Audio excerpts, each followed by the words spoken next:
Peace. I wanted to take a moment and follow up on my post that I did earlier in regards to a youth employment fair that was held at Packard Community Center here in Niagara Falls, New York in the month of April. And it was the first time that we actually held the fair. And the purpose of it was to make sure that we give youth and parents an opportunity to learn a little bit more about the Niagara County Youth Employment Program that happens over the summertime, as well as give them some insight and advice when it comes to filling out job applications, doing interviews, as well as what's important to keep in mind when it comes to maintaining an actual job. Because for some youth, in the summer is the first time they've actually been employed. And a lot of them go into that experience blind, and they learn a lot of things in real time without being properly prepared and having a sense of expectations when it comes to having that job. So the job fair went very good. We had professionals on hand. We had a representative from the county that actually helped some of the youth fill out their applications and make sure that they have them in by our deadline so that they could be employed over the summer. And we had various different people speak about different aspects of the employment world and things that they need to know. So I just wanted to recap that event that we had and highlight some of the points that I spoke about in terms of what I think you definitely need to know when it comes to entering into the workforce. The first thing that I talk to the youth about, and this video that I'm doing right now, those of you who have teens and you are interested in sharing this with them, I'm going to speak directly to them as well as you parents. The first thing that I talked to the youth about was it's important to keep in mind that when they are entering the job market, their supervisors, their managers, the people that they are getting a job from are not from their generation. And because the employer is not from your generation, peace, Divine, I'm going to give you a call once I finish this live, Divine. And I built with Naheem earlier briefly so that we could do a three-way call to build about that situation that we was adding on about earlier. So that was the first thing that I talked to the youth about, that when you're entering the job market, the employer, your supervisors, your managers, the people that you're going to be engaging are from a different generation. So a lot of the expectations, the social norms, the customs that you're learning in terms of what's the appropriate attire to wear at an interview, what is appropriate when you're working in this particular industry, or something as simple as if you're filling out a job application and you know that the employer is gonna be contacting you for an interview, then you need to take that little Uzi Vert bullshit off your phone. Have a professional greeting on your phone, because for the most part, the person that's going to be contacting you don't know who Little Uzi Vert is, and they don't listen to that music at all. And that may be a deterrent in terms of them wanting to even hire you. So again, as a teen, going into the job market, you are going to be dealing with people who are my generation, Generation X, as well as baby boomers. And we have some different customs. We have different social norms than what many of you as young people are used to, which means you're going to have to learn a lot prior to you even filling out an application or going on an interview. And a lot of that learning can be done just being open-minded and receptive to those around you who are from my generation and from an older generation, because now you're going to be putting yourself in a position where you're going to be asking someone from my generation for a job, or someone from the baby boomer generation for a job. And it's important for you to understand that they move a little different. They have different social norms and different customs, and you don't want your ignorance of those social norms and customs to be the reason that you're not able to secure some employment. So some of the professionals that were at the youth employment fair shared some of those things that I briefly mentioned in terms of, if you know that an employer is going to be contacting you, you need to just at least have a basic professional greeting on your phone, not Lil Uzi Vert or Lil Yachty or any of these other different hip hop artists that is not really professional. At the same time, now we're living in an era where employers actually check out your social media networks and see what you're actually doing. And that is a way in which they get a good assessment of the type of person that they may be hiring. So some youth, they are on social media in a very reckless way. So one of the things that I talk to the youth about in that capacity is you need to be mindful about the way in which you engage people on social media, because most jobs nowadays also have a social media policy that goes along with being hired there, and they check up and keep tabs on how you are representing that business in the social media world. And I've seen people actually get fired because they're doing something on social media that negatively reflects on the employer or the business that they work for, even though they may not even be wearing the uniform of that employer or that business. It's just a simple fact that on their social media, it has employed here. And they acting reckless on social media. So there's no disconnect between you going in for an interview or you speaking to a potential employer about being hired there and then your social media habits. That has to be consistent. So that was one of the things that I talked to the youth about.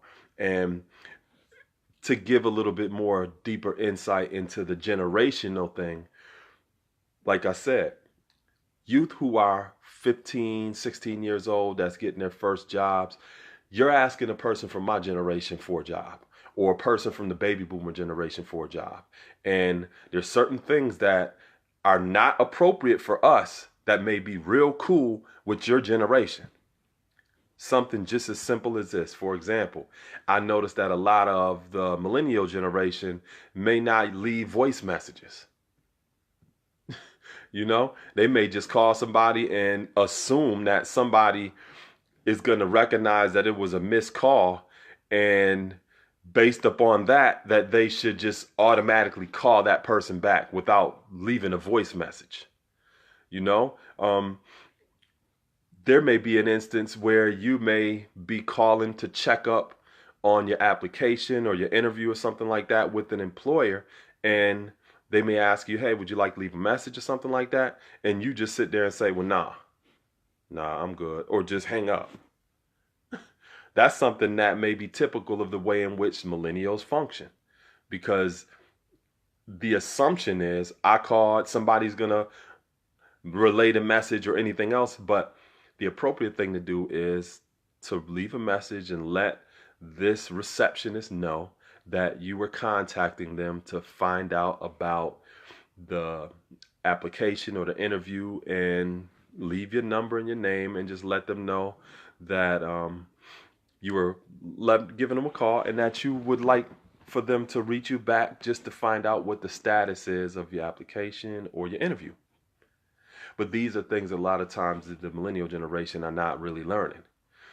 Something also as simple as, if you're going in for an interview, turn your cell phone off. Don't even have it on vibrate. Turn it off. Because if you're in there and you checking your phone and all this other stuff, and you got your phone ringing or on vibrate or something like that, that gives the employer, the employer may look at that like, this person may not give me the undivided attention that's necessary for them to fulfill their job duties. They always on their damn phone. And that's something that you see a lot of millennials doing. But this is not something that I even had to think about growing up, because cell phones didn't become popular until the 90s. I was already working before that, you know, late 90s. And then now it became something that is important. But these are things that youth nowadays have to learn because, like I said, they're asking a person from a different generation for a job, either the Generation X or the baby boomer generation. Peace, Saladin. Peace, Sabir. Peace, Tiffany. So yeah, so that was the one thing that I spoke about first, that in order for the younger generation or the millennial generation to actually be employable, they have to learn about the social norms and the customs of Generation X and the baby boomers, because that is the generations that they're asking for a job from.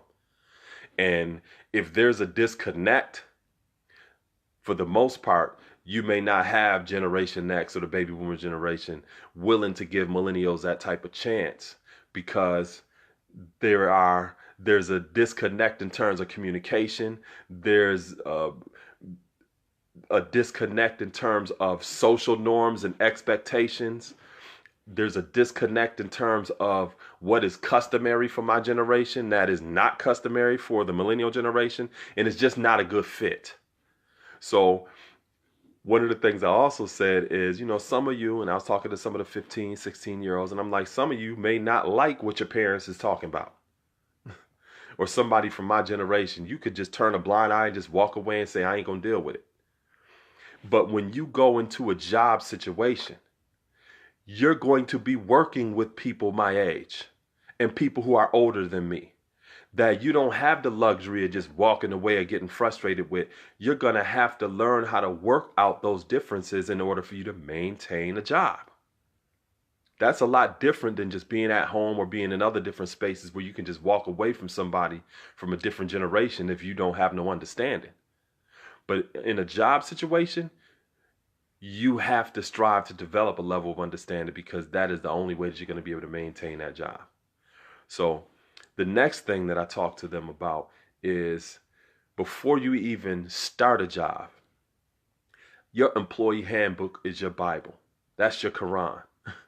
And oftentimes, the person who is your supervisor or the person who is your manager, they may not give you instructions based upon that employee handbook.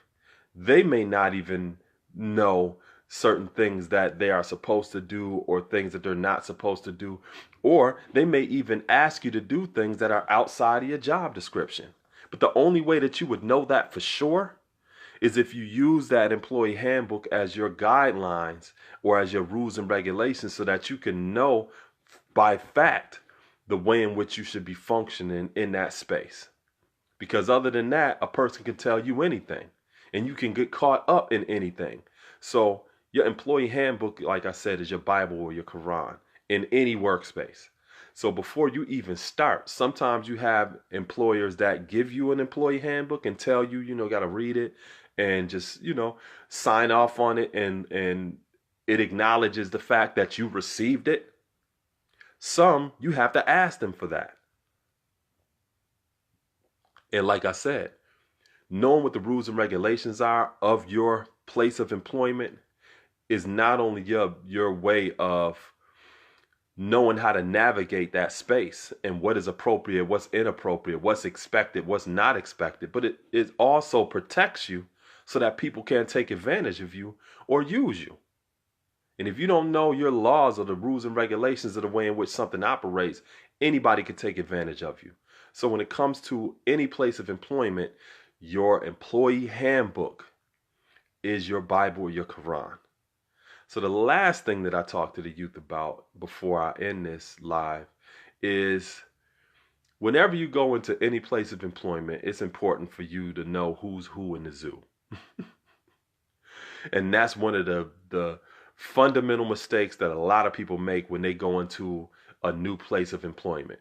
They don't do the knowledge, or they don't look, listen, observe, and respect what it is that they see in that environment by being able to understand who is who in the zoo. The same way you have snakes, you got snakes in the workplace too. And I told them, the same type of people that you see at your school, this person is a damn troublemaker, this person is a motor mouth, this one is a snitch, this one is a brown noser or an ass kisser, this person is doing this person is doing that. You got the same people at your workplace. But the difference is you got to be able to engage these people. You may be able to walk away from a person in the hallway that you don't get along with. Or if you have this type of person in your class, you may be able to get away with not doing certain group projects with this person, or getting moved to a different class and all this other stuff. But in a work environment, you may have to deal with these snakes. You may have to deal with these ass kissers or people that are snitches or everything else. So you got the same kind of personalities, but now you have them in the workspace. So if you have the inability to recognize who is who in the zoo at school, then you're going to have difficulty recognizing who is who in the zoo when you get into your workplace. So that is important. That's very important. You got to be able to recognize who is who. You got to be able to recognize who you can talk to, who you can share things with, who you can't share nothing with because they're going to run back and do this. Or you got to find out who's lazy and works harder to get out of doing the damn work than just doing the work. The same way how y'all see people at school. You got to recognize people like that. Because if you're not able to recognize those different people on that landscape, then you won't know how to navigate. You won't know how to navigate. So that's one of the last things that I talk to you about. You got to know who is who in the zoo. Who is who in the zoo? Because that is really that's really your employee handbook. Knowing who is who in the zoo. Being able to understand the differences in social norms, or the way that people from the Generation X, or like 40 years above, and the baby boomer generation, being able to understand the way that we do things that are a little different than the way that you do things, you'll be good in terms of just being able to maintain employment and to navigate that type of environment. But those are the 3 key points that I talk to the youth about. The generational differences that are important to learn and teach, because you may have people from my generation and the generation above mine in terms of the baby boomers that may not know what's going on with the millennials. So as a younger person, you are also in a position to be able to teach us some things, but the fact that you're going to us to ask for a job, you're more in a position to learn. So that's the first thing that they need to be doing, learning. Second thing, get your employee handbook. Know about the rules and regulations and what are the expectations in terms of where you're working at. Also, your job description, because sometimes people may be asking you to do something that is not within your job description.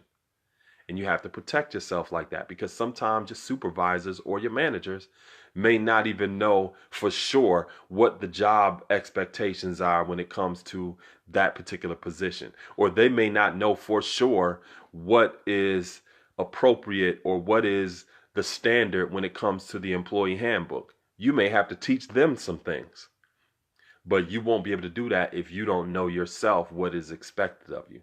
And then the third and the last thing is know who is who in the zoo. When you go into the place of employment, you need to find out the way that people move. And the only way that you're going to be able to do that is to look, listen, observe, and respect what it is that you're seeing. And not just go into an environment, engaging people and thinking that everybody's your friend. The same way in school. You don't just go into school and just make everybody your friend. And you sit back and you watch and you study people. You see the way that they move. You see who they congregate with. And that is how you get a good assessment of who is on that landscape in that work environment and how you can navigate. So I just wanted to take a brief moment and just share some of those things. And those of you who have youth and they will be working for the first time this summer, then I encourage you to give them an opportunity to check out this video and, just elaborate on some of the things that I shared, because I know that y'all agree with what I'm talking about. But yeah, please take a moment to do that. And even if it's youth that they've already been working, this is still good, valuable insight for them in terms of being able to successfully maintain employment and just be in a workspace that they're able to consistently be in and navigate efficiently and effectively. So got to make a few phone calls, but thanks for tuning in. Just wanted to share all of that. Peace.